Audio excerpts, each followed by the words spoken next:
It's a long day living in Reseda. There's a freeway running through the yard. I'm a bad boy, 'cause I don't even miss her. I'm a bad boy for breaking her heart. And I'm free, free falling. And I'm free, free falling.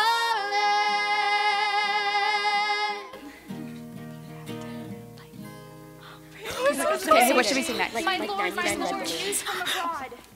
I don't want to. I learn in this letter that Don Pedro of Aragon comes this night to Messina. The boys are returning from the tournament. Aye, my good lady. A victory, I take it? I do not think it is so, my lady. 'Tis no matter. I learn here that Don Pedro hath bestowed much honor on a young Florentine called Claudio.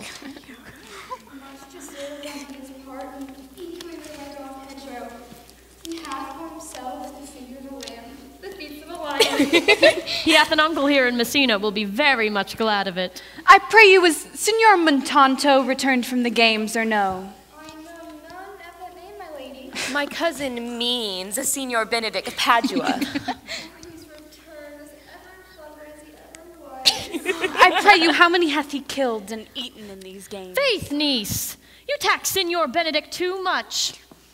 There's a kind of merry war betwixt Signor Benedict and her. They never meet, but there's a skirmish of wit between them.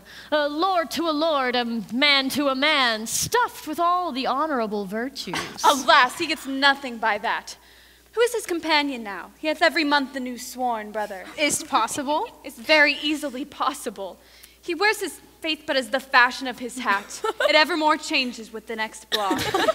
I see, lady, that the gentleman is not in your books. No, and if he were, I would burn my study. But I pray you, who is his companion now? Is there no young square that will take a voyage with him to the devil? Oh, Lord, he will hang upon him like a disease, and the taker runs presently mad. God help the noble Claudio. Don Pedro's approached. Good Signora Leonata, you are come to meet your trouble. The fashion of the world is to avoid cost, and yet you encounter it. Never came trouble to my house in the presence of your grace. You embrace your charge too willingly. I think this is your daughter. Her father hath many times told me so. Was he in doubt, ma'am, that she was his? Signor Benedict, no, for then you were a child. You have it full, Benedict. Be happy, lady, for you are like an honorable mother. If Signor Leonata be her mother, she would be most happy, as like her as she is. I wonder that you will still be talking, Signor Benedict. Nobody marks you. Oh, my dear Lady Disdain, are you yet living? Is it possible Disdain should die while she hath such meat food defeated as Signor Benedict? Courtesy itself must convert to disdain if you come in her presence. Then is courtesy a turncoat? But it is true I am loved of all ladies. Only you accepted, and I could find in my heart that I had not a hard heart. For truly, oh, I love none. A dear happiness to women. I thank God in my cold blood I am of your humor for that. I'd rather hear a dog bark at a crow than a man swear he loves me. God, keep that ladyship still in that mind, so some gentleman or other shall escape a predestinate scratched face. Scratching could not make it worse than to wear such a face as yours were. Well, you are a rare parrot teacher, huh? A bird of my tongue is better than a beast of yours. I would my horse have the speed of your tongue as a good continuer. Oh, but keep your way, for in God's name I have done. You always end with a jade's trick. I know you of old. That is the sum of all, Leonata. Signor Benedict, Signor Claudio, my dear friend Leonata hath invited you all. I tell her we shall stay here at least a month.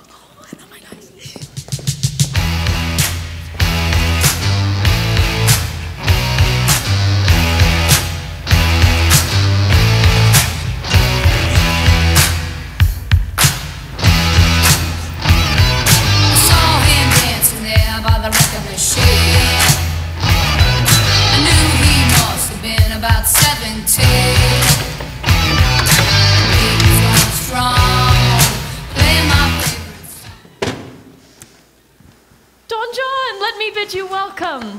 reconciled to the prince, your brother. I owe you all duty. Welcome. Thank you. I am not of many words, but I thank you. Please, at your grace, lead on. Your hand, Leonata. We will go together.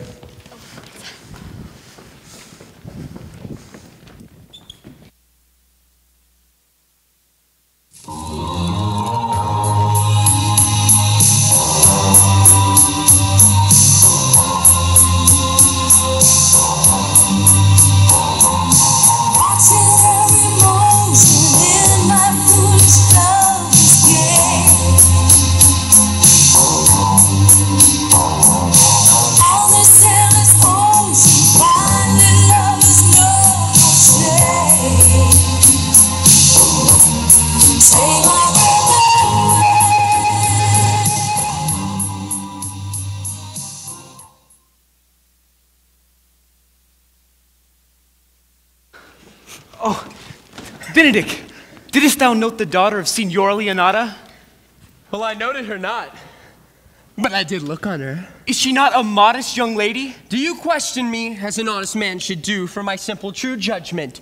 Or would you have me speak after my custom, as a professed tyrant to their sex? No, I pray thee speak in sober judgment. Well, in faith methinks she is too low for high praise, too tan for fair praise, and too little for great praise. I do not like her. Thou thinkst I'm in sport. I pray thee tell me truly how thou likest her. Do you buy that you inquire after her? Can the world buy such a jewel? Yeah. And a case to put it into. In mine eyes, she is the sweetest lady that ever I looked on. I can see without spectacles, and I see no such matter. Oh, but there's her cousin, who, without possessed with the fury, exceeds her as much in beauty. But I hope you have no intent to turn husband, have you? I would scarce trust myself, though I had sworn the contrary, if Hero would be my wife. This come to this. Will I never see a bachelor of 80 again? I'll go to in faith. Look, Don Pedro has returned to seek you. What secret hath held you here that you followed not to Leonata's? He's in love! With who? Oh, that's your grace's part. Mark how short his answer is. With Hero, Leonata's short daughter. Amen if you love her, for the lady is very well worthy. That I love her. I feel. That she's worthy, I know. That I neither feel how she should be loved, nor how she is worthy, is the opinion that fire cannot melt out of me. I will die in it at the stake. Thou was ever an obstinate heretic in the despite of beauty. That a woman conceived me, I thank her. That she brought me up, I give for the most humble thanks. But all women should have to pardon me, because I will do myself the right to trust none and live as a bachelor. I shall see thee, ere I die, look pale with love. With anger, with sickness, or with hunger, my lord, not with love. Ooh. Well, as time shall try. In time the savage bull doth bear the yoke. In the meantime, repair to Leonata's. Commend her for me, for indeed she hath made great preparation. Gentlemen, I leave you. Oh. Hath Leonata any son, my lord? No child but Hero's. She's her only heir. Dost thou affect her, Claudio? Oh, my lord, when we went onward on this ended action, I looked upon her with such love, my lord. How fair and lovely young Hero is. If you love her, cherish it, and I will break with her and with her mother, and thou shalt have her. Oh, how sweetly you do minister to love. I know we will have reveling tonight. I will assume thy part in some disguise, and tell fair Hero I am Claudio, and in her bosom I'll unclasp my heart, and take her hearing prisoner with the force and strong encounter of my amorous tale. Then, after to her mother, I will break, and the conclusion is, she shall be thine. In practice, let us put it presently.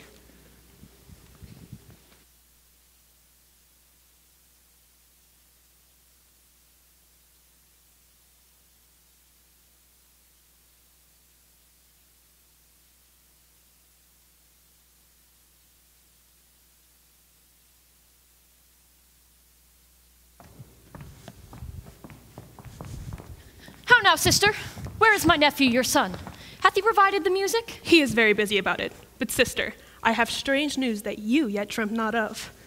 The Prince and Count Claudio, walking in mine orchard, were thus much overheard by a man of mine. The prince revealed to Claudio that he loved my niece, your daughter, and meant to acknowledge it this night in a dance. Hath the fellow any wit that told you this? A good sharp fellow. I will send for him, and you question him yourself. Oh, no, we will hold it as a dream, but I will acquaint my daughter with all, so that she may be better prepared for an answer, if this be true. Go you and tell her of it.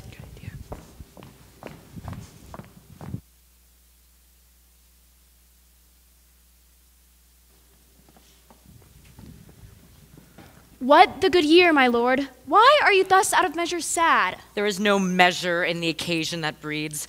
Therefore, the sadness is without limit. You should hear reason. And when I have heard it, what blessing brings it? I cannot hide what I am. I must be sad when I have cause and smile at no man's jests. Yea, but the prince, your brother, hath taken you newly into his grace, where, it is possible, you should take true root but by the fair weather that you make yourself. I had rather be a canker in a hedge than a rose in his grace. I cannot be said to be a flattering, honest man. It must not be denied, but I am a plain-dealing villain. In the meantime, let me be that I am, and seek not to alter me. Who comes here?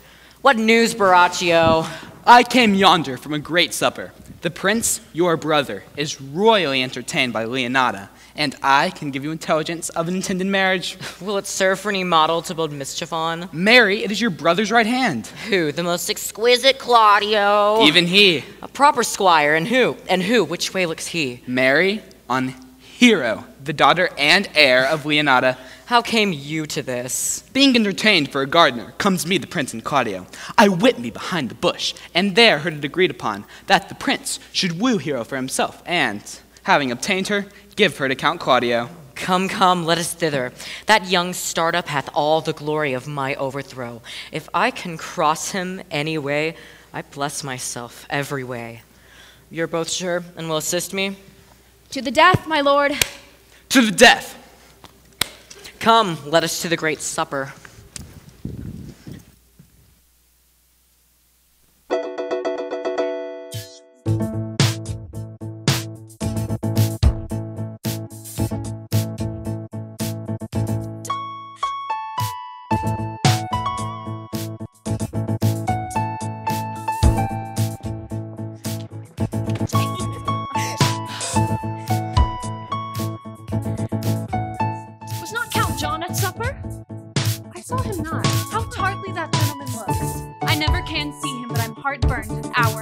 He is a very melancholy disposition. He's an excellent man that were made just in the midway between him and Benedict. One is too like an image and says nothing. The other is too like my lady's eldest son, evermore tattling. Well, then half Signor Benedict's tongue in Count John's mouth, and half Count John's melancholy in Signor Benedict's face. With a good leg and a good foot, auntie, and enough money in his purse, such a man would win any woman in the world, if he could get her goodwill. By my troth, niece, if thou be so shrewd of thy tongue, thou wilt never get thee a husband. For the which blessing I am upon my knees every morning and evening. Well, niece, I hope to see you one day fitted with a husband. Not until God make men of some other metal than earth. No, auntie, I'll none. Daughter, remember what I told you. If the prince do solicit you in any kind, you know your answer. The revelers are entering, sister. Make good room.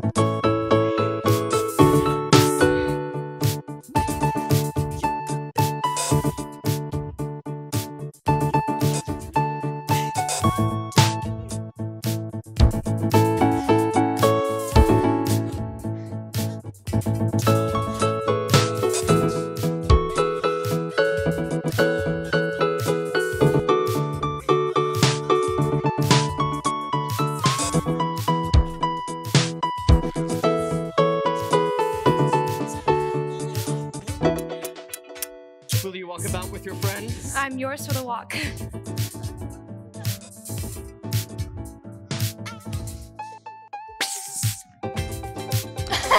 Yes! Well, I would you did like me. So would not I, for I have many ill qualities. Which is one?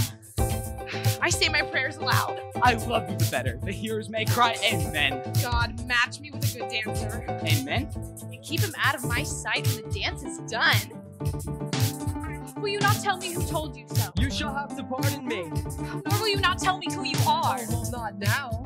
That I was disdainful, and that I had my good wit out of the 100 Why, this was Signor Benedict that said so. Now what's he? I'm sure you know him well enough. Not I. Believe me. Did he never make you laugh? I pray you. What is he? Why, he's the prince's jester. A very dull fool. His only gift is in devising impossible slanders. None but imbeciles delight in him, for he both pleases men and angers them, and they laugh at him and beat him. When I know the gentleman, I'll tell him what you say. Do, but he'll break a comparison or two on me, which will send him into melancholy, and then the fool will eat no supper that night. Oh, come, we must follow the leaders. Deep inside of me, girl, you just don't realize what you do to me.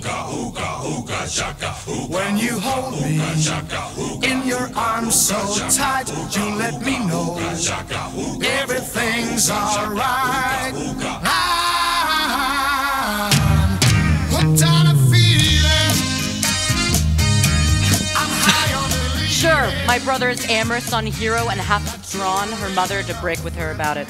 The revelers exit, and but one visor remains. And that is Claudio. I know him by his bearings. Are you not Signor Benedict? You know me well. I am he.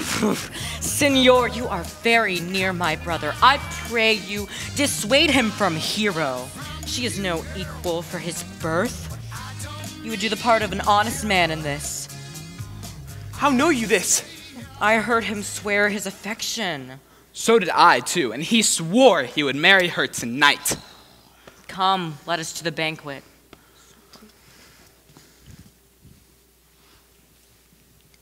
Thus answer I in the name of Benedict, but hear these ill news with the ears of Claudio.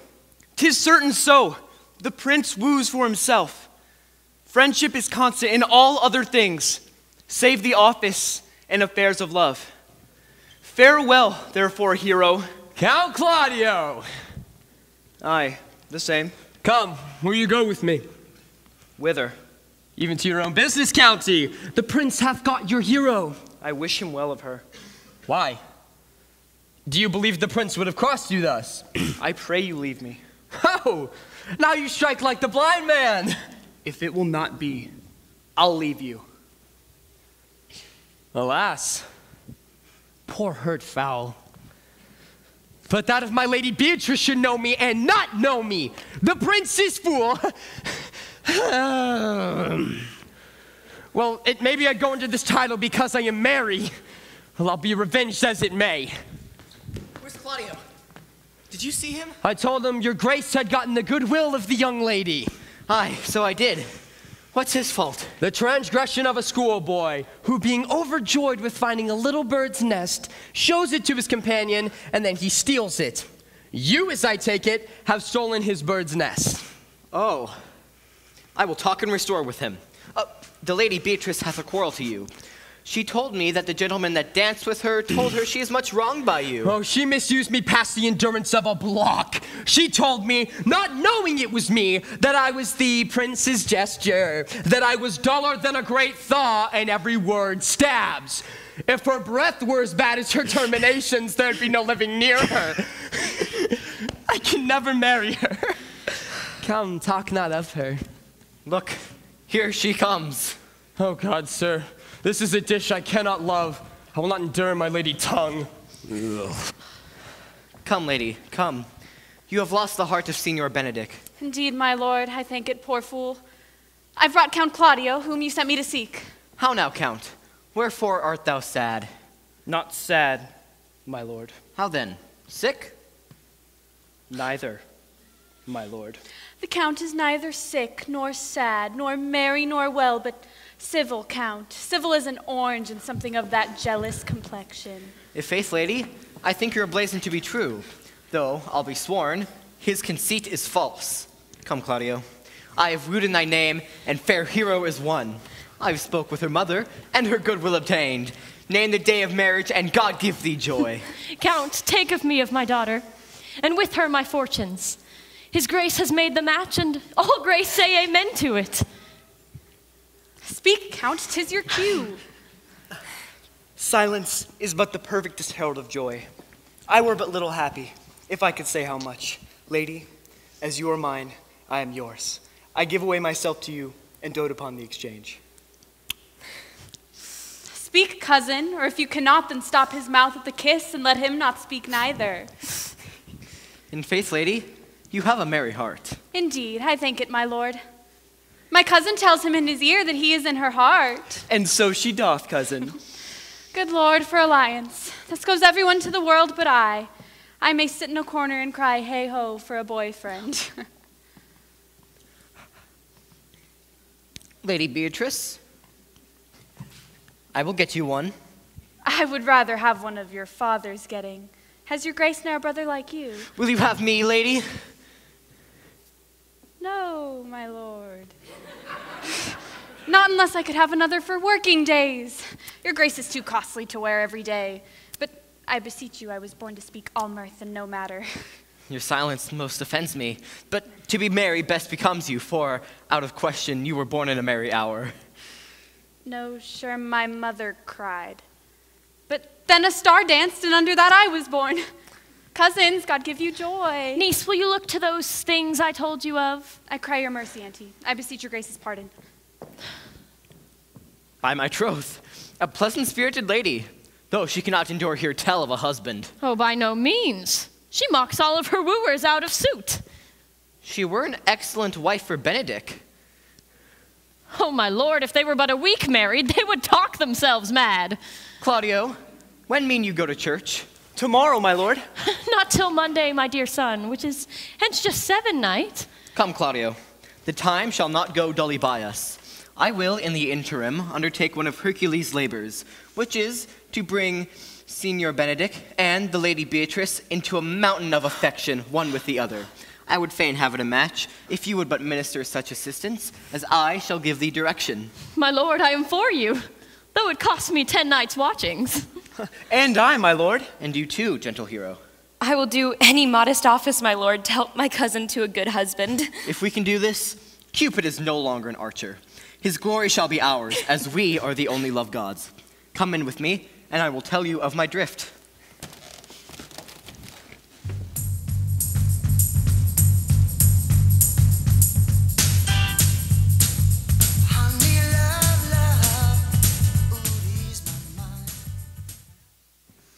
Good evening, my lord. Ah, Braccio, Connie, so, Count Claudio shall marry the daughter of Leonata. Yea, my lord, but I can cross it. How canst thou cross this marriage? Not honestly, my lord, but so covertly. I am in the favor of Margaret, the waiting gentlewoman to Hero. I remember. I can, at any unseasonable instant of the night, appoint her to look out at her lady's chamber window. What life isn't that to be the death of this marriage? The poison of that lies in you to temper. Go you to the prince, your brother. Spare not to tell him that he hath wronged his honor in marrying the renowned Claudio, whose estimation do you mightily hold up to a contaminated stale, such one as Hero. What proof shall I make of that? Go then, find me a meet hour to draw Don Pedro and Count Claudio alone. Tell them that you know that Hero loves me. They will scarcely believe this without proof.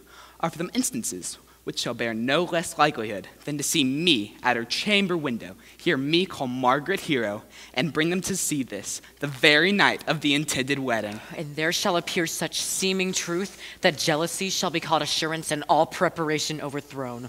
Grow this to what adverse issue you can. Be cunning in the working this, and thy fee is 1,000 ducats. Be you constant in the accusation, and my cunning will not shame me. I will presently go learn their day of marriage.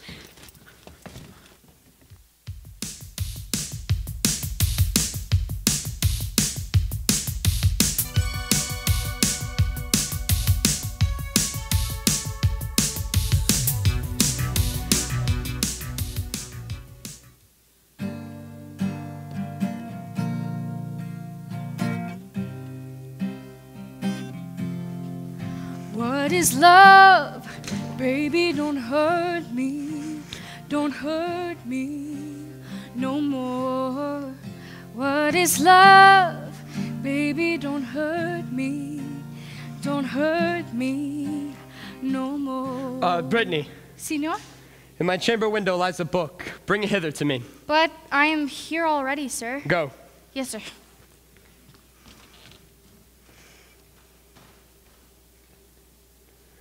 I do much wonder how one man, seeing that another man is a fool when he dedicates his behaviors to love, after laughed at such shallow follies in another, becomes the argument of his own scorn by falling in love. And such a man is Claudio. He was known to speak plain and to the purpose, like an honest man and a soldier. But now he's turned orthography. May I be so converted to see with those eyes? Well, I cannot tell, but I think not. I will not be sworn, though love may transform me into an oyster. But I'll take my oath on it, till love hath made an oyster of me. I will not be such a fool. One woman is fair, yet I am well. Another is wise, yet I am well. Another is virtuous, yet I am well. But till all graces be in one woman shall not come in my grace. Rich she shall be, that's certain. Wise, or I'll none. Virtuous, or I'll never cheapen her. Fair, or I'll never look on her. Mild, or come not near me. Of good discourse, an excellent musician, and her hair shall be, of what color it please God. Oh, here comes the prince in Monsieur Love. I will hide me in the arbor. See you where Benedict hath hid himself? Oh, very well, my lord. Come hither, Leonata. What was it you told me of today? That your niece Beatrice was in love with Signor Benedict! Oh, I did never think that lady would have loved any man. No, nor I neither. But how wonderful that she should so dote on Signor Benedict, whom she hath in all outward behavior seemed ever to abhor. Is possible? By my troth, my lord, I know not what to think of it, but that she loves him with an enraged affection. It is beyond the infinite of thought. Maybe she doth but counterfeit. Never came counterfeit so near the life of passion as she discovers it. Why? What effects of passion shows she? Oh, God! Oh! Bait the hook well. This fish will bite. What effects, my lord? She will sit. You heard my daughter tell you how. Indeed, she did. You amaze me. I would have thought her spirit was invincible against all assaults of affection. I would have sworn it was, my lord. Especially against Benedict. Well, I should think this is a goal. But that if the lady speaks it. He hath taken the infection. Hold it up. Hath she made her affection known to Benedict? No, and swears she never will. That is her torment. Indeed, so your daughter says. Shall I, says she, that have so oft encountered him with scorn, write to him that I love him? This says she when she is beginning to write to him. For she'll be up 20 times a night, and there will she sit till she hath writ a sheet of paper. My daughter tells us all. Now you speak of a sheet of paper. I remember a pretty jest your daughter told us of. Oh, when she had writ it and was reading it over, she found Benedict and Beatrice between the sheet. That! Oh, she tore the letter into 1,000 halfpence, railed at herself that she should be so immodest to write to someone she knew would flout her. I measure him, says she, by my own spirit, for I should flout him too if he writ to me. Yea, though I love him, I must. Oh, then down upon her knees she falls, weeps, sobs, beats her heart, tears her hair, braves, curses. Oh, sweet Benedict, God give me patience. No. She doth indeed. My daughter says so. And the ecstasy has so much overborne her that my daughter is sometimes afeard she will do a desperate outrage to herself. It is very true. It were good that Benedict knew of it. To what end? He would make but sport of it and torment the poor lady worse. If he should, it were an alms to hang him. She is an excellent, sweet lady, and out of all question, she is virtuous. And she is exceeding wise. And everything but in loving Benedict. Hey. Oh, my lord. wisdom and blood combating in so tender a body. I am sorry for her, as I have just cause, being her aunt and guardian. I would, if she'd bestowed this dotage on me, I would have daffed all other respects and made her half myself. I pray you, tell Benedict of it, and hear what he will say. Were it good, thank you. Hero says surely she will die, for she says she will die, if he love her not, and she will die, ere she make her love known, and she will die, if he woo her, rather than bate one breath of her accustomed crossness. No.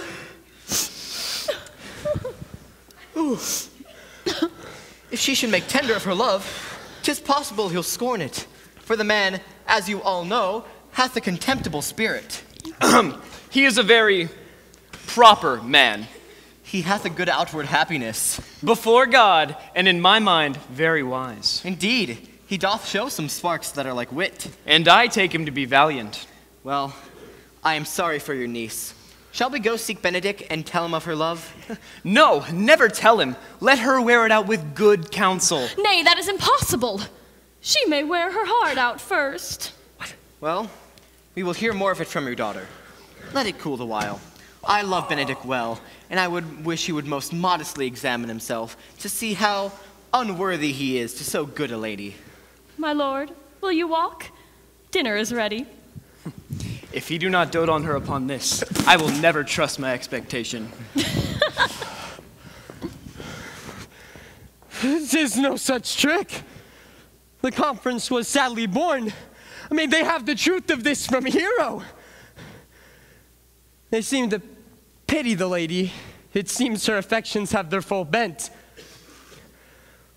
But love me? Oh. Why, it must be requited. I hear how I am censured. They say I will bear myself proudly if I perceive the love come from her. And they say she would rather die than give any signs of affection. I did never think to marry. They say the lady is fair. 'Tis a truth. I can bear them witness. And virtuous. 'Tis so. I cannot reprove it. And wise. But for loving me, well, I will be so horribly in love with her. I may chance have some odd quirks and remnant of wit broken of me, but that is because I have railed so long against marriage. But doth not the appetite alter? A man loves the meat in his youth and that he cannot endure in his age. Shall quips of these paper bullets of the brain awe a man from his career of humor? Well, no. The world must be peopled. When I said I would die a bachelor, I did not think I were to live till I were married. Oh, here comes Beatrice. By this day, she is a fair lady. I do spy some marks of love in her. Against my will, I'm sent to bid you come in to dinner. Fair Beatrice, I thank you for your pains. I took no more pains for those thanks than you take pains to thank me. If it had been painful, I would not have come. Then you take pleasure then in the message? Yea, just so much as you may take a knife's point and choke a daw withal. You have no stomach, senor. Fare you well. Oh, against my will I am sent come bid you to dinner. Well, there's a double meaning in that. I took no more pains to thank you than you take pains to thank me. That's as much to say, any pains is as easy as thanks. If I do not pity her, then I am a villain. If I do not love her, then I am a fool. I will go get her picture.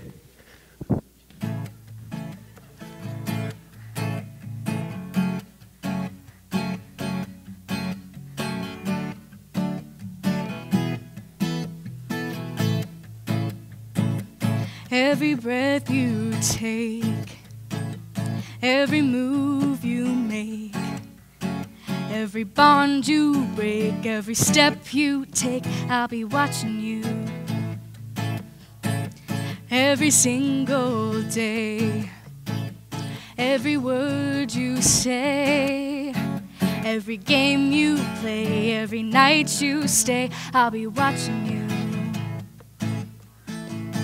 Oh, can't you see you belong to me?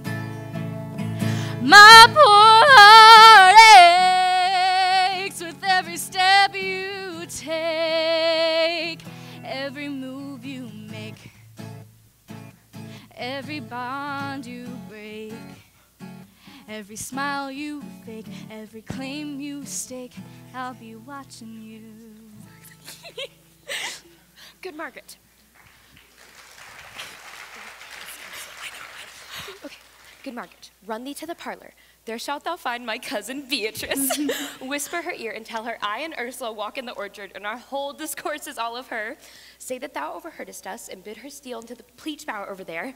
There she'll hide her to listen to our conference. This is thy office. Fare thee well in it, and leave us alone. I'll make her come. I warrant you presently. Now, girls, when Beatrice doth come, our talk must only be of Benedict.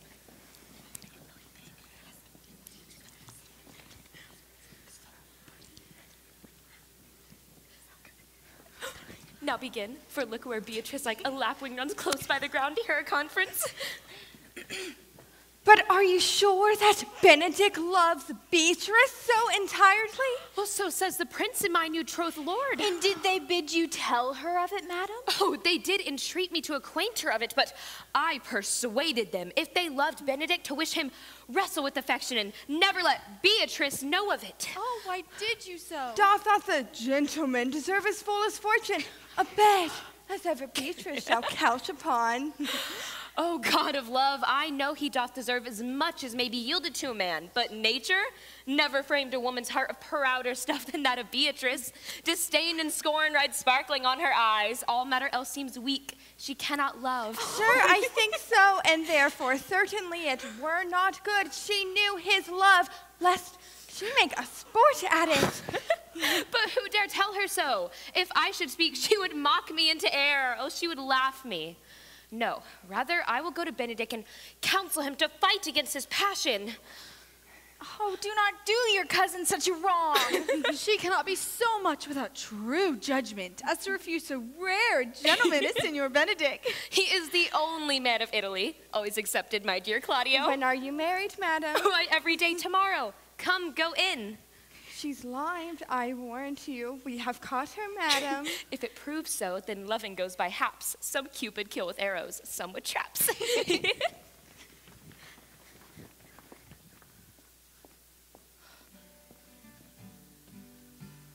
What fire is in mine ears? Can this be true? Stand I condemned for pride and scorn so much? Contempt farewell, and maiden pride adieu. No glory lives behind the back of such. And Benedict, love on. I will requite thee, taming my wild heart to thy loving hand.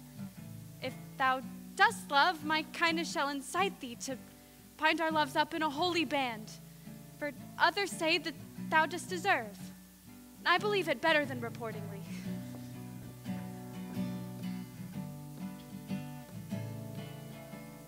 Listen to your heart when he's calling for you. Listen to your heart.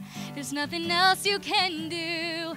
I don't know where you're going, and I don't know why, but listen to your heart before you tell him goodbye.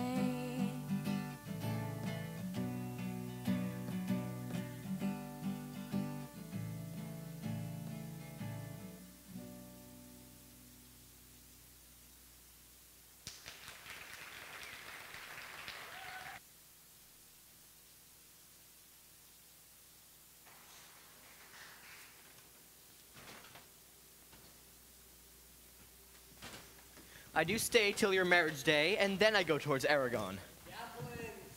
I am not as I have been. So say I, methinks you are sadder.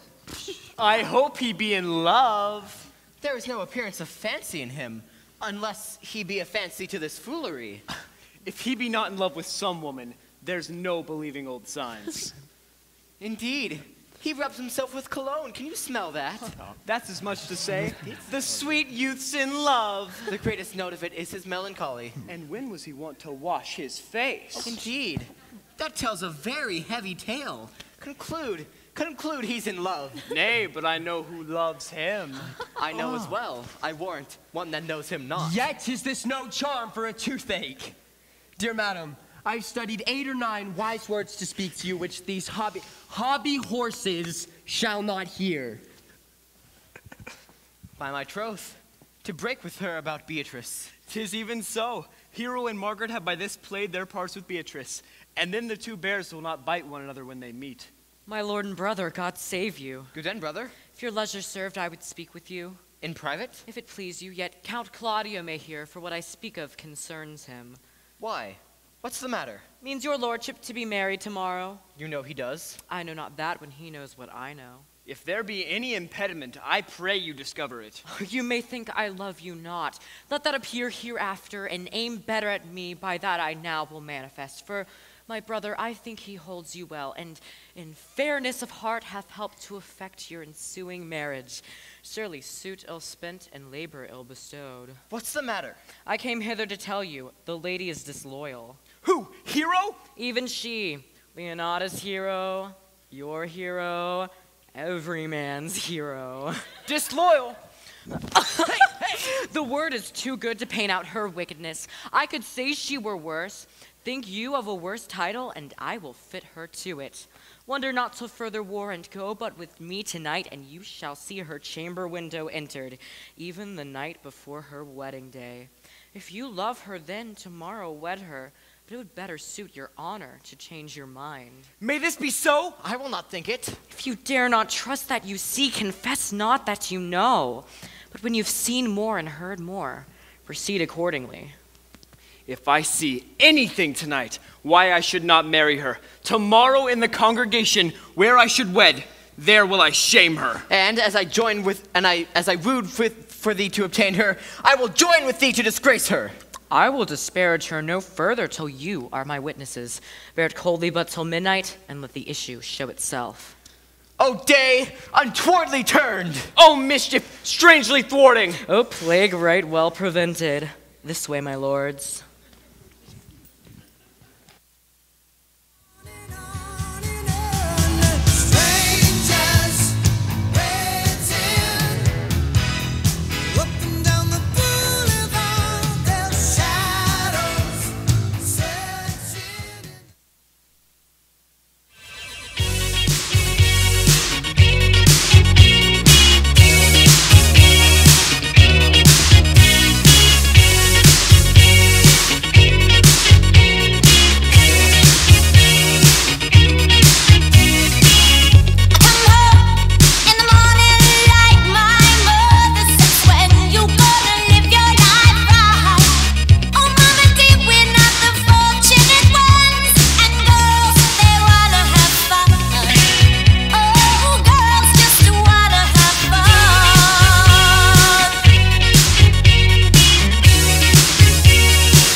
Fireflies and true. Yay! Thou art chosen for the prince's watch. We'll give them their charge, neighbor Dogberry. This is your charge. You are to comprehend all vagrom men. You are to bid any man stand in the prince's name. How if he will not stand?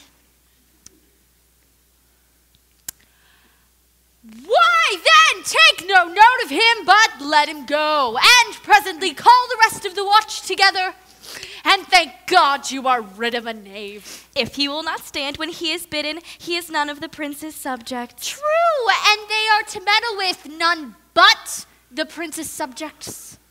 You will also make no noise in the streets, for the watch to babble and to talk is most tolerable, and not to be endured.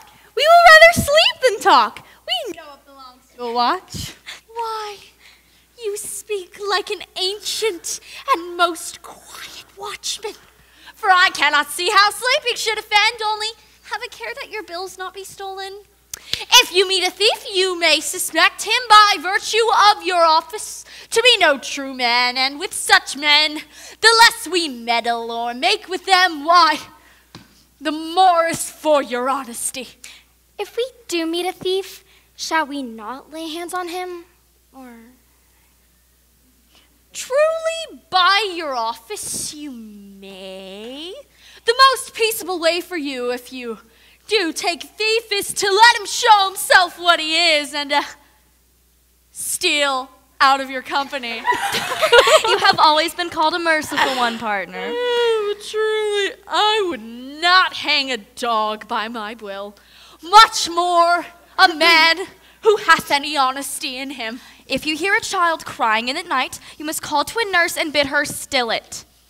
How if the nurse will be asleep and will not hear us? Why then depart in peace and let the child wake her with crying. For the ewe that will not hear her lamb when it will much less answer a calf when he bleats.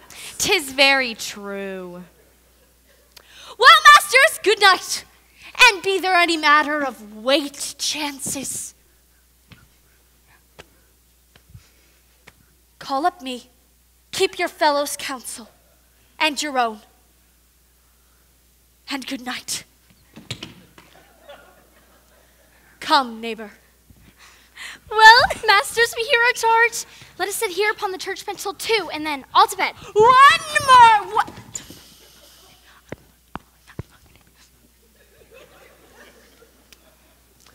One more word, honest neighbors. I pray you, watch about Signora Leonata's door, for the wedding being there tomorrow. There is a great coil tonight. Adieu. Be vigilant, I beseech you.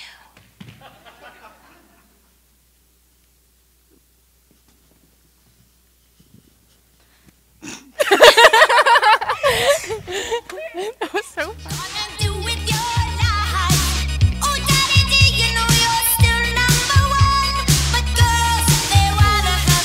What, Connie?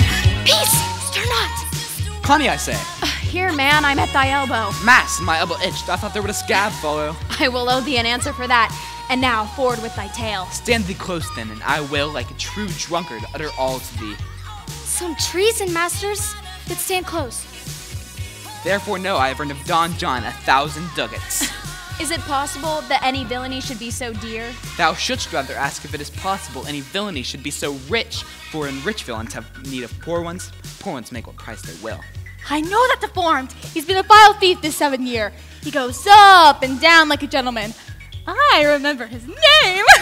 Didst thou not hear somebody? No, 'twas the bane on the house. Not so neither, but know that tonight I have wooed Margaret, the Lady Hero's gentlewoman, by the name of Hero. She leans me out at her mistress's chamber window, bids me 1,000 times good night. I tell this tale vilely. I should first tell thee how the prince, Claudio, and my master, planted and placed and possessed by my master, Don John, did see, afar off in the orchard, this amiable encounter. And thought they Margaret was Hero? 2 of them did, the prince and Claudio, but the devil, my master, knew she was Margaret, and partly by its oaths, which first possessed them, partly by the dark night which did deceive them, but chiefly by my villainy were any slanders of Don John's confirmed. Away went Claudio enraged, swore he would meet her the next morning at the altar, and there before the whole congregation, shame her with what he saw overnight, and send her home again without a husband. Freeze, rascals! Ha! Ha! We charge in the prince's name, stand! Call up the right master constable. We've here recovered the most dangerous piece of lechery that was ever known in the Commonwealth. And one of them deformed. I know him. Masters! Masters! Bring deformed forth. I warrant you. Masters! Never speak. We charge you. Let us obey you to go with us. We like to prove a good commodity. A commodity in question, I warrant you. Come, we'll obey you.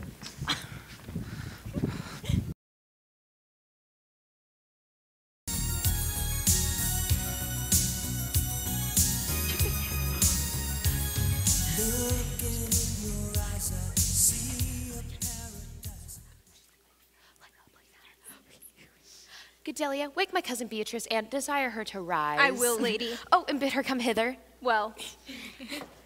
Troth, I think your other rabato were better. No, pray thee, good Margaret, I'll wear this. By my troths, not so good. And I warrant your cousin will say so. Oh, my cousin's a fool, and thou art another. I'll wear none but this.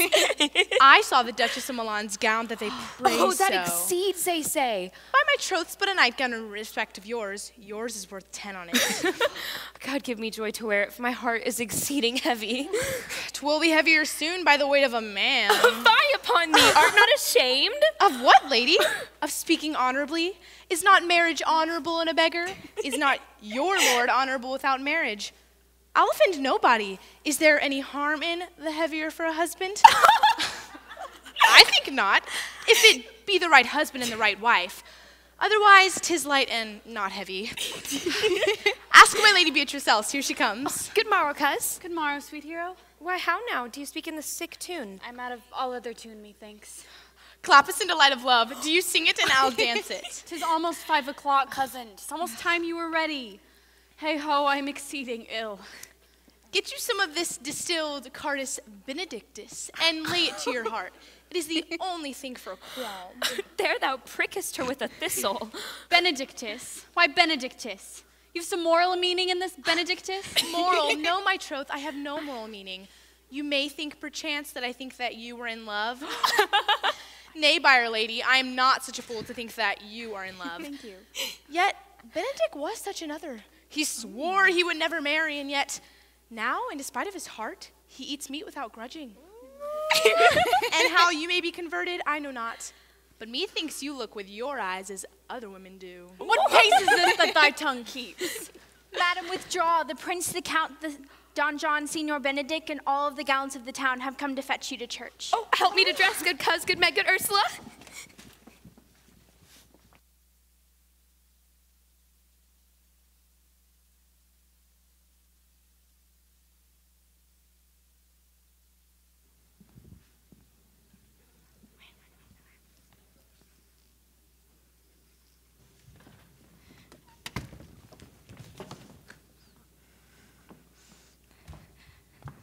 What is it, my good friends?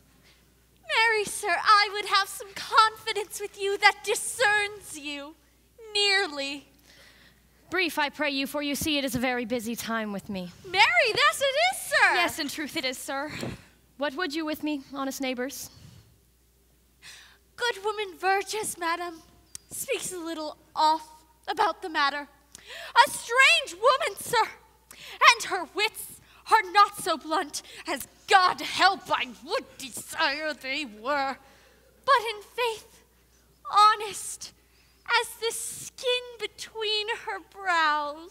Yes, I thank God I'm as honest as any man living that is an old man and no honester than I. Comparisons are odorous, neighbor Verges. Neighbors, you are tedious. I would fain know what you have to say. I must leave you. Mary, ma'am, our watch tonight, accepting your worship's presence, have taken a couple as errant knaves as any in Messina. Yes, sir, our watch, sir, hath indeed comprehended 2 auspicious persons, and we would fain have them this morning examined before your worship. Take their examination yourself and bring it me. I am in great haste, as it may appear unto you. It shall be suffragance. Drink some punch ere you go. Fare you well. I am ready. Go, go, go, go, go. Good neighbor, go. Get you to Frances Seacole. Bid her to bring her pen and her inkhorn to the jail. We are now to examination these men. And we must do it wisely. Oh, we will spare no wit, I warrant you. Here's some that will bring some of them to a nonsense. Only get the learned writer to set down our excommunication and meet me at the clubhouse. Yes! Wow!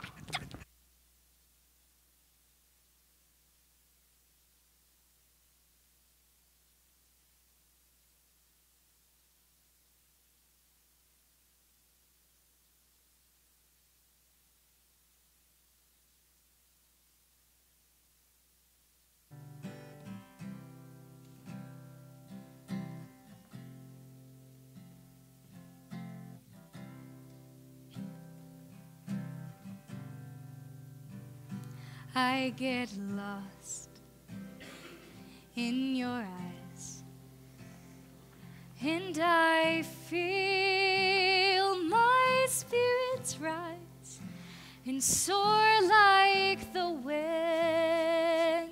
Is it love that I am in?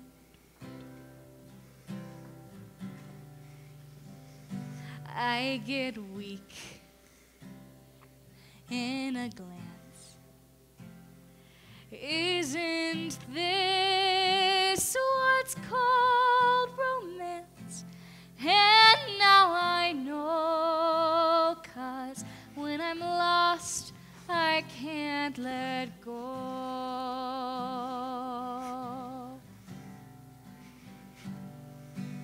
I don't mind not knowing what I'm headed for.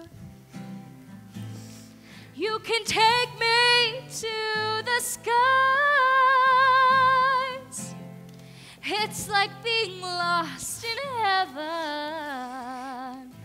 when I'm lost in your eyes. Come, Brother Francis, be brief only to the plain form of marriage, and you shall recount their particular duties afterwards.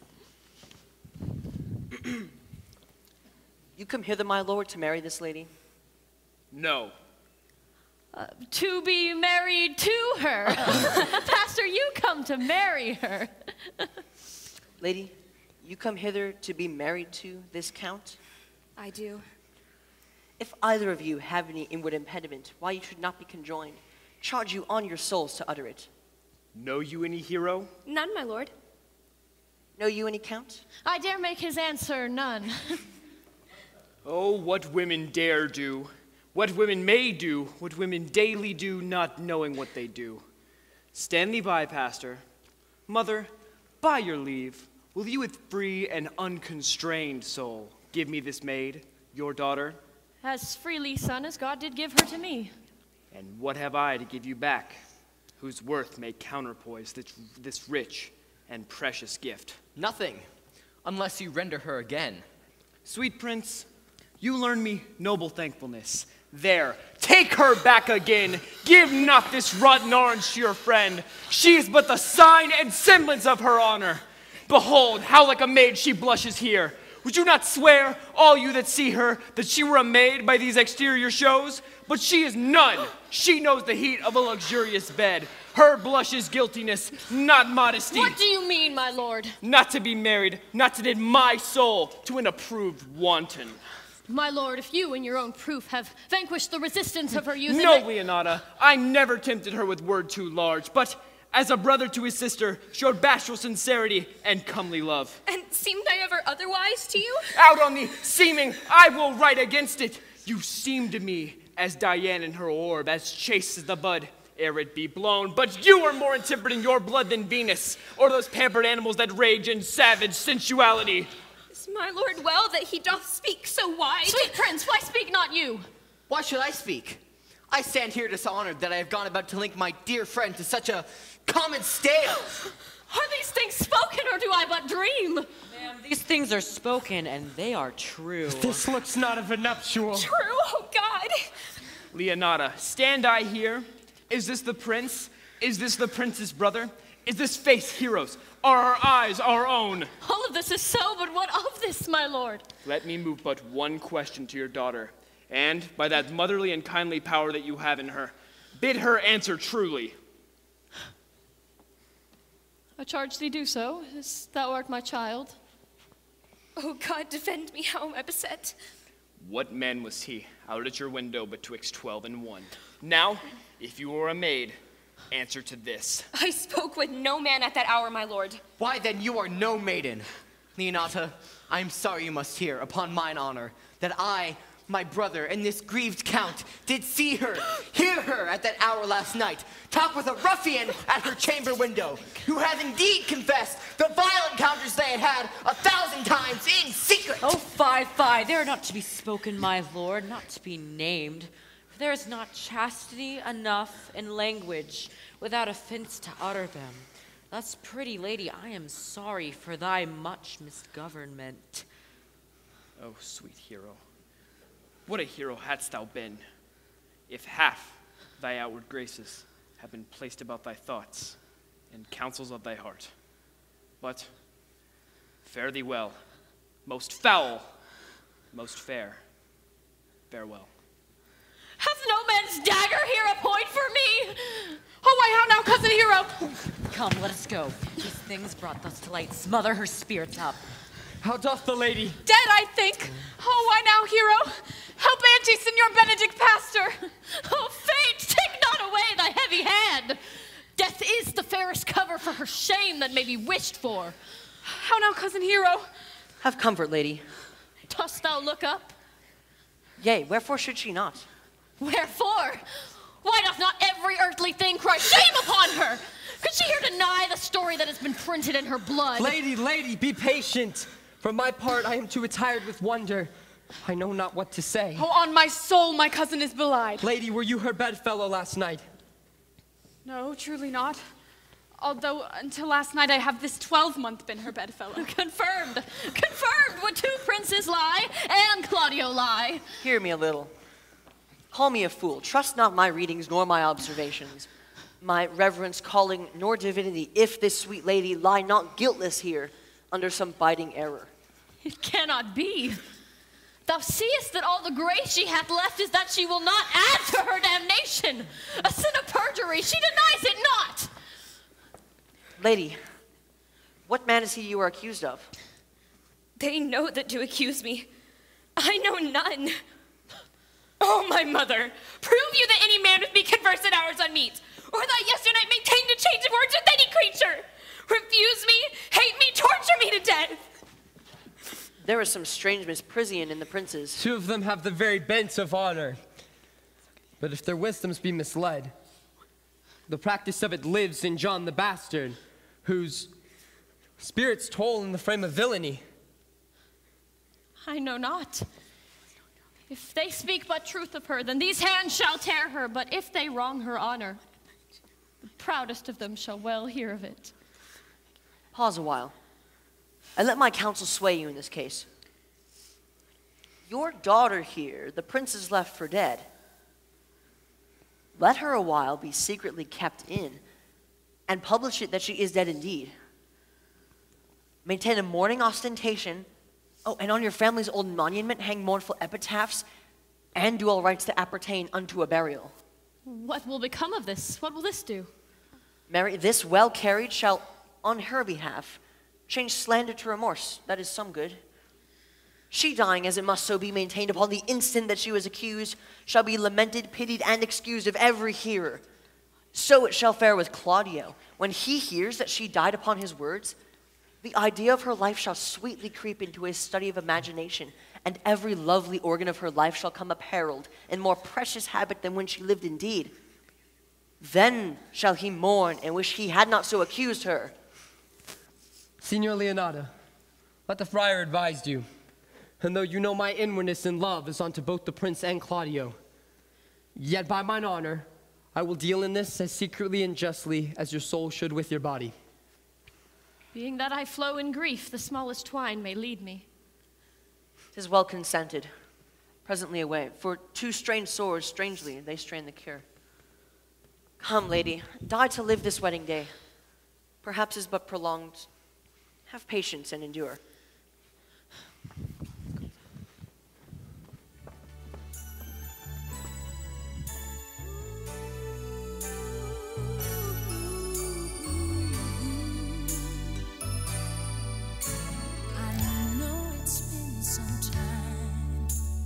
Something on my mind. You see, I haven't been the same since that cold November day. We said we needed space, but all we found was an empty place. And the only things I learned. Lady Beatrice, have you wept all this while? Yea, and I will weep a while longer. Well, I will not desire that. You have no reason. I do it freely. Surely I do believe your fair cousin is wronged. How much might the man deserve of me that would write her? Is there any way to show such friendship? A very even way, but no such friend. Well, may a man do it? It's a man's office, but not yours. I do love nothing in this world so well as you. Is not that strange? As strange as the thing I know not. It were as easy for me to say I love nothing so well as you. But believe me not, yet I lie not. I confess nothing, nor I deny nothing. I'm sorry for my cousin. By my sword, Beatrice, thou lovest me. Do not swear and eat it. I will swear by that you love me, and I'll make him eat it who says I love not you. Will you not eat your word? With no sauce that can be devised to it, I protest I love thee. Why then, God forgive me. What offense, sweet Beatrice? You've stayed me in a happy hour. I was about to protest I loved you. And do it with all your heart. I love you with so much of my heart that none is left to protest.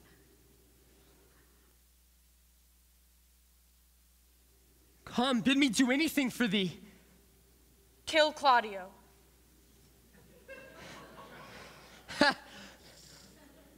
No, not for the wide world. You kill me to deny it. Farewell. Tarry, sweet Beatrice. Nay, I'm gone though I am here. No, there's no love in you. I pray you let me go. Please, Beatrice. In faith, I will go. Well, be friends first. You dare easier be friends with me than fight with mine enemy. Is Claudio thine enemy? Is he not approved in the height of villain that hath slandered, scorned, dishonored my kinswoman? Oh God, that I were a man. Would bear her in hand until they come to take hands, and then with public accusation, uncovered slander, unmitigated rancor. Oh God, that I were a man, I would eat his heart in the marketplace. Please, Beatrice. Talk with a man out at a window. A proper saying. Nay, but Beatrice. Sweet hero, she is slandered, she is wronged, she is undone. Here, Princes please. and counties. A princely testimony, a goodly count. Count confection, a sweet gallant surely. Oh, that I were a man for his sake. Or that I had any friend would be a man for my sake. But manhood is melted into courtesies, valor into compliment, and men is turned into tongue, and trim ones too. He is now as valiant as Hercules that only tells a lie and swears by it. I cannot live a man with grieving, therefore I will die a woman with wishing. Beatrice, by this hand I love thee. Use it for my love some other way than swearing by it. Think you in your soul that Claudio hath wronged Hero? Yea, sure as I have a thought or a soul. Enough. I am engaged. I will challenge him. I kiss your hand, and so I leave you. By this hand, Claudio shall render me a dear account. As you hear of me, so think of me. Go, comfort your cousin. I must say she is dead. And so, farewell.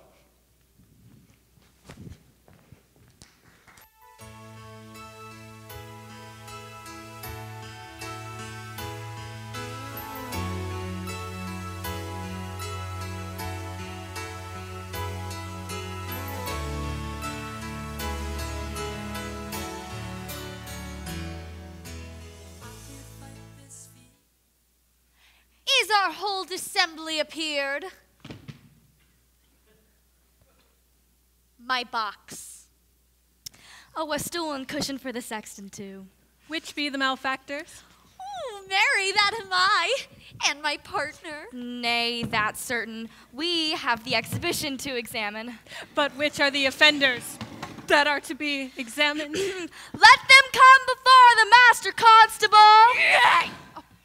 Mary, let them come before me. You, what is your name, friend? Baraccio.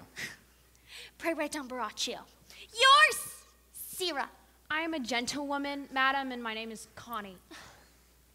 Write down Mistress Gentlewoman Connie. Masters, do you serve God? Yea, madam, we hope. Madam, we hope. Write down that they hope that they serve God, and write God first. For God defend, but God should go before such villains.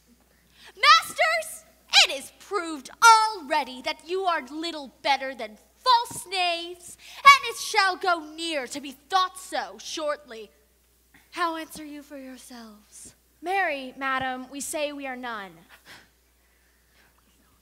A marvelous witty fellow, I assure you. But I will go about with him. Come hither, Sirrah! It is thought you are false knaves! Madam, I say to you, we are none. Well, stand aside! For God, if you were down that there are none. Master Constable, you know not the way to examine. You must call forth the watch. That are their accusers. Yea. Mary, that's the aptest way. Let the watch come forth. No. Come forward. Yeah. Scouts, I charge you, in the prince's name, accuse these men. This man said, man, that Don, the prince's brother, was a villain. Write down Prince John, a villain. Why, that is flat perjury to call a prince's brother villain. Master Constable. Pray thee, fellow, peace. I do not like thy look, I promise thee. What heard you him say else? Mary, that he had received 1,000 ducats for Don accusing the lady here wrongfully. Cut it out. Flat burglary as ever was committed. Yea, by mass that it is. What else, fellow? And that Count Claudio did mean upon his words to disgrace Hero before the whole assembly and not marry her. Are you kidding me? Oh, villain! Thou shalt be condemned into everlasting redemption for this. What else? This is all. And this is more, masters, than you can deny. Prince John was this morning secretly stolen away. Hero was in this manner accused, in this very manner refused, and upon the grief of this, suddenly died. Master Constable, let these men be bound and brought to Leonata's. I will go before and show her their examination. Come, let them be brought forth. Away! You are an ass! You are an ass!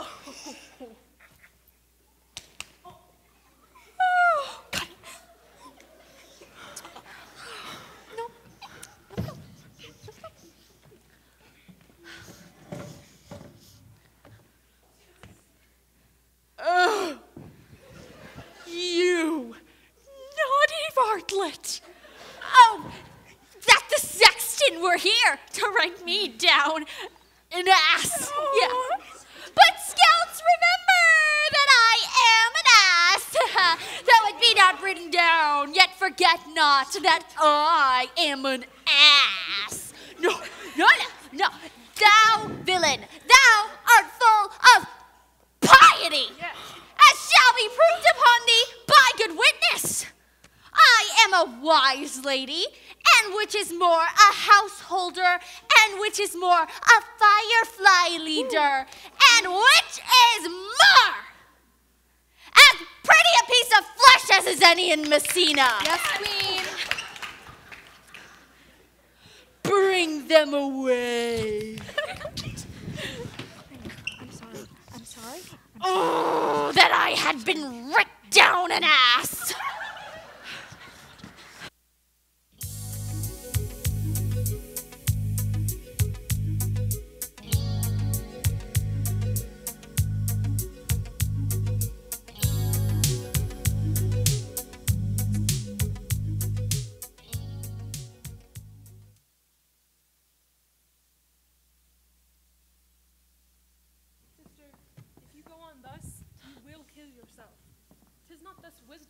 Grief against yourself. I pray thee, cease thy counsel, which falls into mine ears as profitless as water in a sieve. Give not me counsel. My griefs cry louder than advertisement. Here come the prince and Claudio hastily. Good den. Good den. Good day to both of you. Hear you, my lords. We have some haste, Leonata. Some haste, my lord? Well, fare you well, my lord. Are you so hasty now? Well, all is one. Nay, do not quarrel with us, good woman. If she could right herself with quarreling, some of us would lie low. Who wrongs her? Mary, thou dost wrong me, thou dissembler, thou... Nay, never raise thy hand at me, young boy. I fear thee not. Mary, beshrew my hand if it should give your age such cause of fear. Tush, tush, man. Never fleer and jest at me. Thou hast so wronged mine innocent child and me. Thy slander hath gone through and through to her heart, and she lies buried with her ancestors. Oh, in a tomb where never scandal slept, save this of hers, framed by thy villainy. My villainy? Thine, Claudio, thine, I say. You speak not right. My lord, I'll prove it on his body if he dare. Away, I will not have to do with you. Canst thou so daff me? Thou hast killed my child. Come, sir boy, follow me, sir boy. I will whip you from your foining fence nay. As a gentlewoman, I will. Sister. Do not you meddle. Let me deal with this. Gentlewoman both. We will not wake your patience. My heart is sorry for your daughter's death. Put on my honor. She was charged with nothing but what was true and very full of proof. My lord, my lord. I will not hear it. No? Come, sister, away. I will be heard. And shall, or some of us will smart for it. Look, here comes the man we went to seek. How now, Signor? What news? Good day, my lords. Greetings, Signor. You were almost come to part almost a fray. We had like to have our noses snapped off by 2 old women without teeth. Leonata and her sister. What thinkest thou? In a false quarrel, methinks there is no true valor. I've come to seek you both. We've been up and down to seek thee, for we are high-proof melancholy and would fain have it be beaten away. Wilt thou use thy wit? As I'm an honest man, he looks pale. Art thou sick or angry? What? Courage, man! Sir, I pray you choose another subject. By this light, he changes more and more. I think he be angry indeed. Sir, may I speak a word in your ear? God bless me from a challenge. You are a villain. I jest not. I will make you good how you dare, with what you dare, and when you dare. Do me the right, I'll protest your cowardness. You among you have killed a sweet and innocent lady, and her death shall fall heavy on you. Come, let me hear from you. Well, I'll meet you, so I may have good cheer. You lousy little! Hey! Fare you well, boy, you know my mind. I will leave you to your gossip-like humor. My lord, for your many courtesies, I thank you, but I must discontinue your company. Your brother the bastard has fled from Messina. You both among you have killed a sweet and innocent lady, and her death shall fall heavy on you. For my lord Lackbeard there, he and I shall meet. And until then, peace be with you! He is in earnest. In most profound earnest, and I'll warrant you, for the love of Beatrice. And he hath challenged thee. Most sincerely. But soft you, let me be. Pluck up my heart and be sad. Did he not say my brother was fled? Come you, sir, if justice cannot tame you, then she shall never weigh more reasons in her balance. And you be a cursing hypocrite once, you must be looked to. How now? 2 of my brother's men bound. Baraccio 1, ladies, what offense have these men done? Marry, sir, they have committed false report. Moreover, they have spoken untruths. Secondarily, they are slanders. 6th and lastly, they have belied a lady. Thirdly, they have verified unjust things. And to conclude, they are lying knaves. First, I ask thee what they have done. Thirdly, I ask why they are committed. 6th and lastly, I ask who have they offended. And to conclude, I ask what lay you to their charge. Rightly reasoned, and in her own division. Who have you offended, masters, that you are now bound to your answer?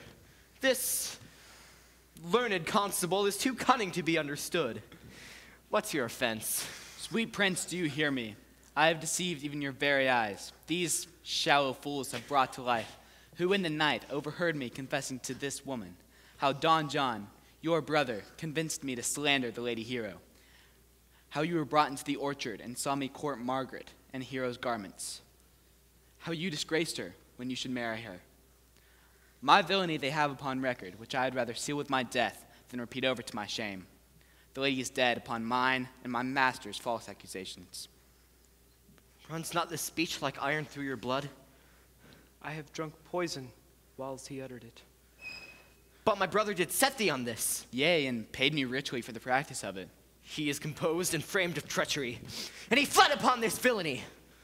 O sweet hero, now thine image doth appear, in rare semblance that I loved it first. Come, bring away the plaintiffs.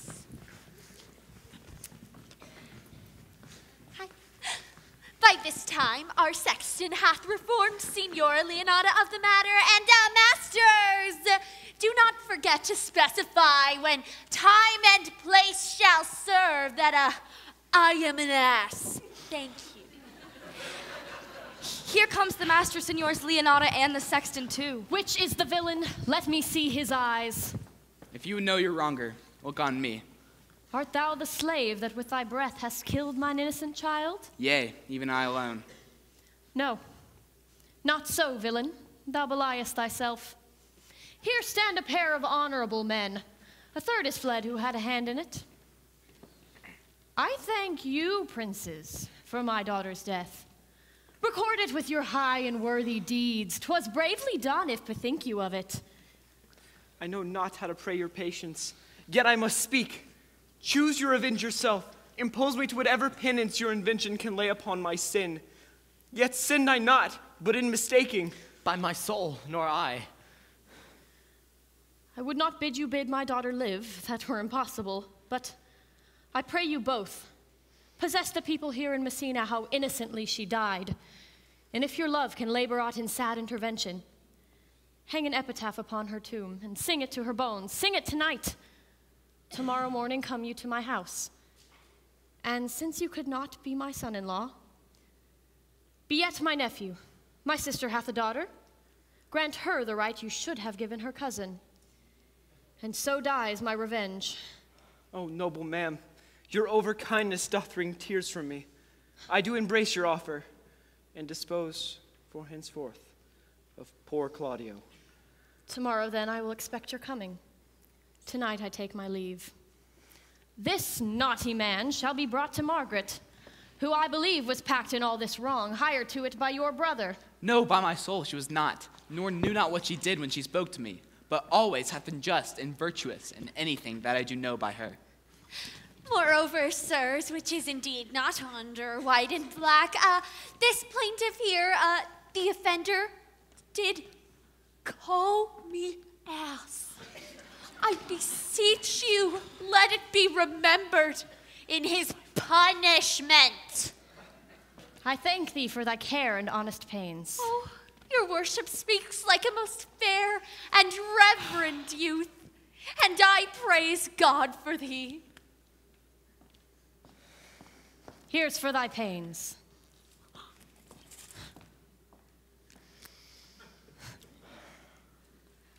Well,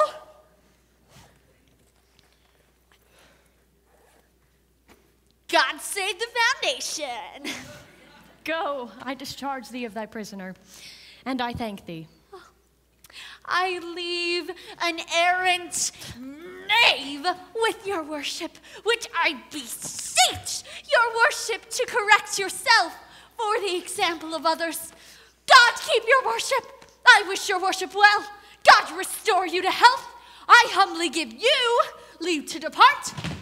And if a merry meeting may be wished well, God prohibit it. Come, fireflies, we go.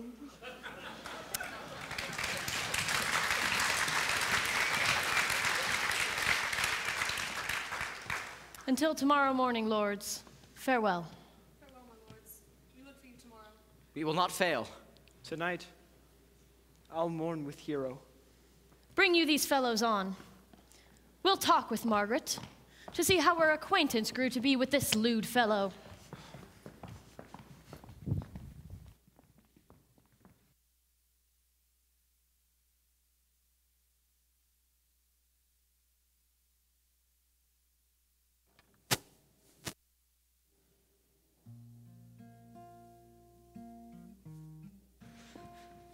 Come, tell me, for which of my bad parts did thou first fall in love with me? For them all together. But for which of my good parts did thou first suffer love for me? Suffer love, a good epithet. Although I do suffer love indeed, for I love you against my will. In spite of your heart, I think. Alas, poor heart, but if you spite it for my sake, I will spite it for yours, for I could never love that which my friend hates. Thou and I are too wise to woo peaceably. Tell me, how doth your cousin? Very ill. And how doth you? Very ill too. Oh, serve God, love me and mend, there will I leave you. Oh, here comes one in haste. Madam, you must come to your auntie. Yonder's old coil at home. It is proved my lady hero hath been falsely accused. The prince and Claudio mightily abused, and Don John is the author of all who was fled and gone. Will you come presently? Will you go hear this news, senor? I will live in thy heart, die in thy lap, and be buried in thy eyes. And moreover, I will go with thee to thy aunt's.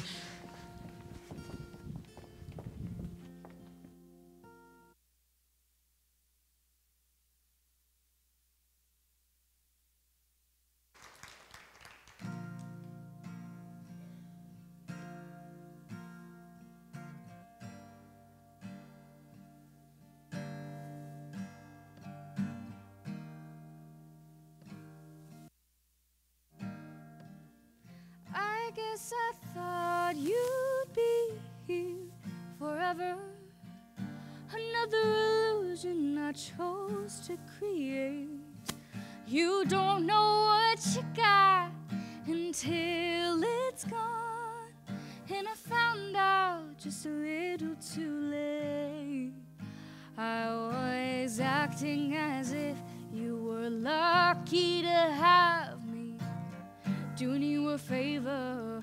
I hardly knew you were there, but then you were gone, and it all was wrong. Had no idea how much I cared, 'cause being without you takes a lot of getting used to. Should've learned to live with it, but I don't want to. Living without you is all a big mistake. Instead of getting easier, it's the hardest thing to take. I'm addicted to you, baby. You're a hard habit to break.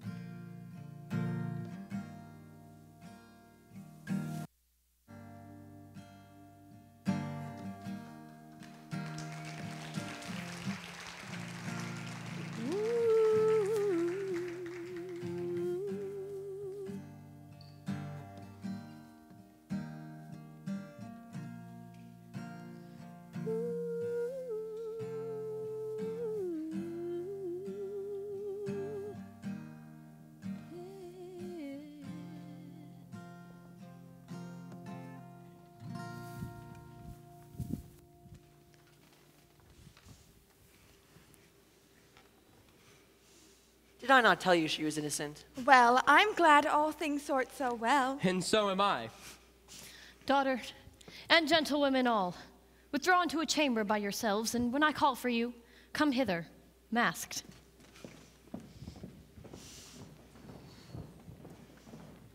Here come the prince and Claudio. Good morrow to this fair assembly. Good morrow, Prince. Good morrow, Claudio. We here attend you. Are you yet determined to marry with my sister's daughter? Call her forth, sister. Here's the pastor ready.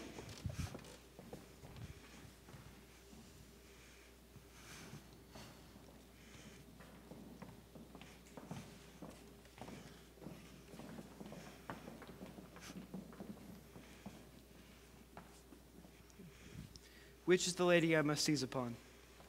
The same as she, and I do give you her.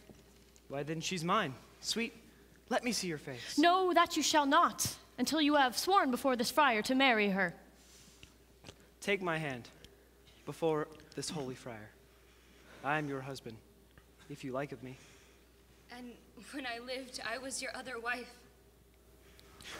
And when you loved, you were my other husband. Another hero? Nothing certainer.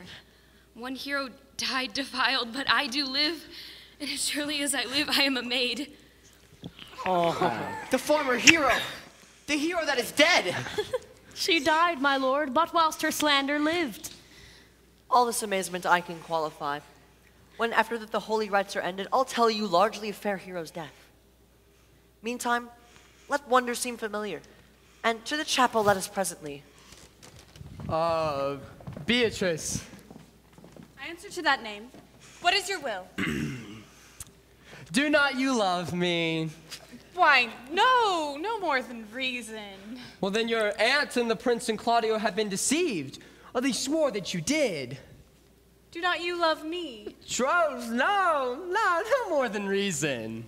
Why then my cousin Margaret and Ursula are much deceived, for they did swear you did.